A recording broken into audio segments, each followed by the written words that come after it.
Sa number 10, siyudad sang La Carlota ang nagaduso sa paggamit sang renewable energy. Alkalde sang siyudad ang ginapabugalman ng installation sang solar power grid tie system nga ginalauman makapanubo sa balayran sang kuryente. May report si Nico Delfin. Itang una nga LGU sa bilog nga province to produce power.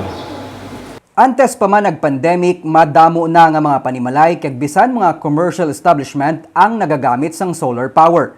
Halin sa mga solar floodlights nga sarang makapasanag sang garden kag mga dalan hasta sa mga dalagko nga mga solar panel nga nagahatag kasanag sa mga high-rise building. Kasubong na lamang sang siyudad sang La Carlota nga nagtukod sang 2 million pesos nga solar panel setup sa atop lang sang city gym. Nagapati si Mayor Rex Halanduon nga ang paggamit sang solar installation ang makabulig para makakinot ang syudad sa bulanan nga balayran sa kuryente sa madason nga 4 ka tuig. Sini nga metro more or less mga 52,000 a month na siya, no? So may solar installation dire more or less ma-produce sa mga 30,000 a month. So mga 22 na expect ko ang iyang electric bill a month.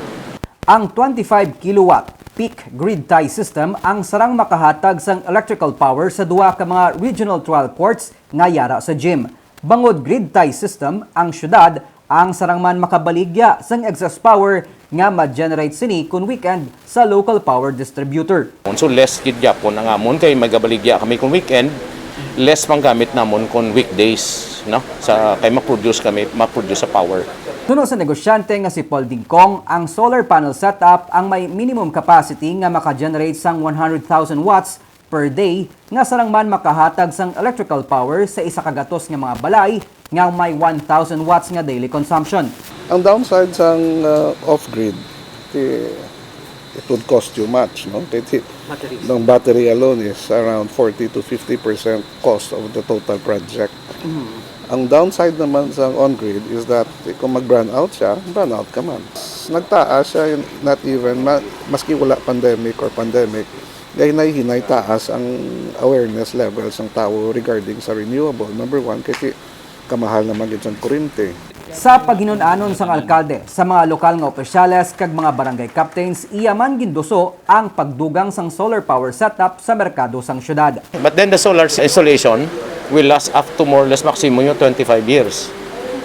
So more or less may mga 20 years kung nga libre nga libre na after getting the one. But then after that, this is start of the investment. Next year may invest naman ko. Nagalaw mga alkalde nga sa madason nga tinuig, mangin isa ka Green City ang La Carlota pinaagiman sa paggamit sang renewable energy. Ginahaylo sang alkalde upod sa pila pa ka mga environmentalist ang pila pa ka mga lideres ng probinsya nga mag-invest sa renewable energy. Iniagod man mapangapina ng palibot kag makakinot sang pondo. Ini magluwas lang kung mas tuyo nila nga magasto kada bulan. Ako si Nico Delfin para sa DG Cast Negros.